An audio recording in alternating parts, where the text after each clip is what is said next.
Jamie, quick catch up because been a busy day in the gym here today. I've enjoyed today. It was a fantastic spar. I don't know his surname. I've just done an interview with him actually. Constantine. Yeah. Down Plymouth. He's from down Plymouth, originally from Moldova.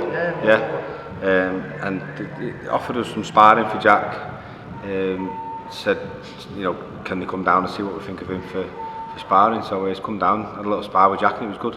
Yeah. Good spar, yeah. So yeah. I think it'll work well going forward, yeah. Yeah, big lad. I can't believe he's a welterweight. He's bloody huge, I know. Yeah, big lad. Yeah. So, but I think he's 5'11". Big lad, but he walks around sort of 72, 71, 72. So like middleweight. Yeah. So, but he's a welterweight, so it'd be ideal sparring. And the good thing about that is the rematch is on. Well, yeah, we're just waiting for confirmation of the dates and stuff like that. But from what I've been told, all the fee, the purses are agreed. We're just waiting on dates and venues and stuff like that. But yeah, because the good thing is they're both now with boxer, aren't they, on Sky? Well, Taylor's with Top Rank. Yeah, but Top Rank have got a deal with Sky, right? And so it makes it easy because they're all in the same boat in terms of the TV company. But yeah, so as far as I know, up to now, they're all in agreement that the fight will take place with the purses and stuff like that. It's just waiting on the date and the venue and stuff, and it can be done. Hopefully, fingers crossed. Yeah, fingers crossed. Like I say, brilliant rematch. I think no one gave Jack a chance in the first fight. I think when you talked about it, a few people laughed, thinking that thought you were all being a little bit delusional. Yeah. And it was brilliant to prove them wrong. But is it going to be a little bit harder now, because now the expectations have all changed? People are going in there and thinking, well, I'm pretty sure he can do it again. Yeah, well, maybe not. It all depends. I think that maybe there was a bit of a surprise element last time, which won't be there now. But I don't think it'll matter.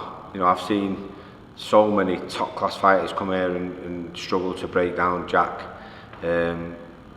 He's such an intelligent, crafty, good, strong, solid fighter. It's so hard for people to sort of get through to him and break him down. So I said this the other day. I understand Taylor believes that he underperformed that night, but you think Jack makes everyone underperform? Jack makes everyone underperform. Yeah. And I've got a feeling that pretty early on in the fight next time he'll realise that that's what's happening again.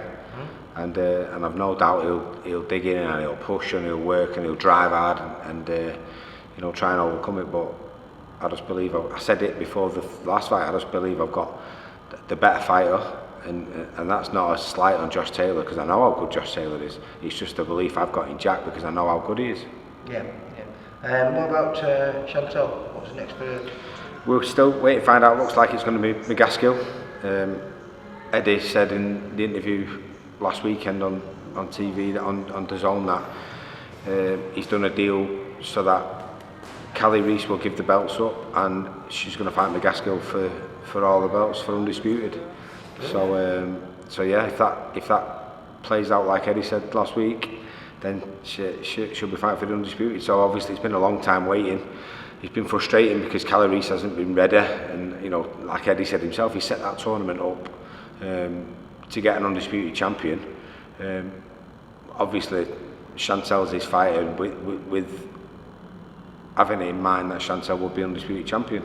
It's not sort of quite gone the way he planned, but nevertheless at the end of it we're gonna get an Undisputed champion. McGaskill's a great fighter, Well, I think this is the type of fighter that she needs to get, because I know she's beat former champions and good girls and all that, but this is that next level fighter, isn't it? Exactly. You need with Katie Taylor, isn't it? Yeah, you need to get that win against somebody who's there at the moment. She's beat ex-world champions, and like you say, she beat good quality fighters, and she beats them handily. She's done fantastic jobs on them. But she's got to do it at the highest level, and McGaskill's the Undisputed welterweight champion. She's coming down, and they're going to do it for all the belts at super lightweight. So I've said this again so many times. I back Chantelle against anyone in and around her weight division. She's a phenomenal fighter, and you know, I mean, we have to have aspiring lads all the time. It's impossible to get a good top quality sparring with the girls unless they go really sort of high in weight, because she just overwhelms people. And yeah, I think so. That looks like it's going to be early November, and then it looks like Jack could be the end of November. So going to be a busy time for you again. Busy November. Because we've got a couple of fights. I've just caught with Lerone Harrison. He's back out for fight number 4 on September the 10th. But a few weeks ago... 17th. Oh, yes. 17th. 17th, yeah, it's at Bolton, isn't it? Yeah. But a few weeks ago, he had Aqib Fiaz in a fine performance against the very tough and very durable Jordan Ellison, who, if you're not up to it, is a test and a threat to anyone. Of course. We've matched Aqib from day one. Me and Steve sat down when he was turning over and I said, listen, this kid can really do it. He'd been sparring Carl Frampton for the Josh Warrington fight, and I said, if we match him right and gave him the proper education early on, instead of letting him bowl sort of 12 journeymen over and give him that false sense of where he's at, you know, it's not a realistic view of where you're at when you beat 12 journeymen and knocked 10 of them out. Yeah. Whereas he's now, I think he's 9-0. He's not knocked anyone out. But if you look through his record, he's been matched really tough, and he's had proper good educating fights. Second fight Benfield? Second fight was Benfield, yeah. So that's what I mean. So he's had really stern tests, and he's got loads of lessons from them tests. Well, let me just was that you always wanted to see from Aqib on last time out against Jordan Ellison, because it was everything that he used to do really well, which was fight, because he could always fight, couldn't he? But defensively, he was sweet as well. Yeah, you know what I mean? yeah. It was like it was all just slowly coming together. Of course. What was that to do with Aqib? Because he was such a good pressure fighter, but he was your sort of simplistic pressure fighter, anti-pressure, just fighting at a higher pace than everyone and sort of grind you down and outwork you. And I watched him on the pads with his brother after the training session once, before we was coaching him, and he was on the back foot, sharp shooting. And I was like, God, you box and move. Why do you fight like you do? And he said, I just love it. I said, well, you realise that if you fight like that in the pros, by the time you're 25, you'll be retired. So I said, that should be your first style, and then that should be your sort of backup plan. And so really, when he asked us to train him when he turned pro, we sort of stripped him right down. And I said, you know, you're still young enough now to sort of reset yourself in a way. Your default setting should be that lovely sort of smooth, sharp shooting style, and then you've always got that fighting style to fall back on if and when you need it. So we had to really strip him down, work on his defence. You know, like I said before, his defence really was just sort of hands tight, come forward. And yeah, it took us a couple of years, and we stripped him right back. We sort of went the opposite end of it, really implemented that structure, that defensive structure, that awareness. You showed that in the Kane Baker fight, didn't you? Yeah. Well, to be fair, in his second fight with Benfield, he had to do it then, and that was the sort of when we got offered that fight, everyone was like, "Oh, that's a dangerous fight." Yeah, and I was like, "It is," but Aqib will beat him. But it's only a 4-rounder, and he was only 19 at the time. But I said he'll be under massive amount of pressure in the fight, but he'll be able to cope with it because it's only 4 rounds. So I'd rather him do it now at this stage, so that he understands that when he steps up to a 6-rounder, you know, he'll need a bigger engine. He'll need them little defensive traits to get him through different situations. But now, sort of, he's come full circle. He's sort of come back to his original style, but more with a little bit more finesse about it. You know, like you say, his head movement's better. He times his attacks better, so it's not just all-out attack. He sort of goes up in dips and troughs, and so knows when to apply the pressure. Then he can fall back into his defensive style a little bit when he maybe needs to get a bit of a rest during a round and stuff. So he's become a real rounded pro, and I feel like it's because of the experience he gets in the gym, with sparring the likes of Frampton and Jack Catteral, Lerone, so they're all sort of helping each other develop. But he's at a stage now where he can really start to explore how he really wants to fight. So he's got all them. It's like he's a full-rounded fighter already, and he's only had 9 fights. He just needs experience now. And he's still only 22. He's still only 22. Just needs rounds now. He just needs ring time and a bit more of the proper experience. And I said it from the beginning. I believe he'll go all the way.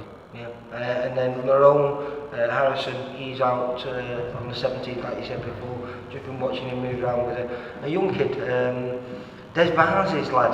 Alfie Middlemas, yeah, boxes for Warden. Yeah, good kid.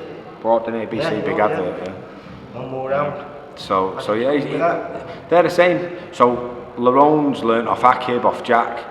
Now Alfie's started to come in and train here during the day with us from my amateur club, and he's sparring with Lerone, and they're sort of perfect styles to learn off each other. So yeah, each one teach one. That's what I say.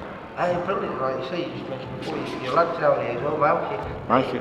Never even interested in boxing. Well, he did it as like just for fun all his life, so ever since he could walk, and then